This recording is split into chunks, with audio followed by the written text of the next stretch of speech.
తెలంగాణ ప్రజలకు దసరా కానుకలు. అవును, కొత్త పథకాలు ప్రారంభం. పెండింగ్ పథకాలన్నీ అమలుకు యోచన. ఆరా తీస్తున్న ప్రభుత్వం. విజయదశమి నాటికి విమర్శలకు పని లేకుండా పథకాలన్నీ అమలు చేయాలని తెలంగాణ ప్రభుత్వం భావిస్తుంది.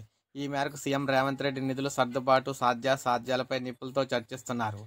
ముఖ్యంగా గ్యారంటీల్లో ఒక్కొక్క దాన్ని ప్రజలకు అందుబాటులోకి తేవాలని భావిస్తున్నారు. విజయదశమి ముహూర్తం కల్లా స్థానిక ఎన్నికలు, ఉప ఎన్నికల దృష్ట్యా మరిన్ని పథకాలు ప్రారంభించి ప్రజల్లో లబ్ధి పొందాలని సూచిస్తున్నారు.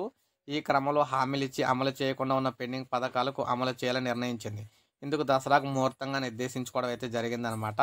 అయితే ఇప్పటికే ఇందిరమ్మ ఇండ్లకు సొంత స్థలం ఉంటే దశల వారీగా 5 లక్షల ఆర్థిక సాయం అందిస్తుండగా, సొంతంగా స్థలం లేని పేదలకు ప్రభుత్వే స్థలం కేటాయించనుంది.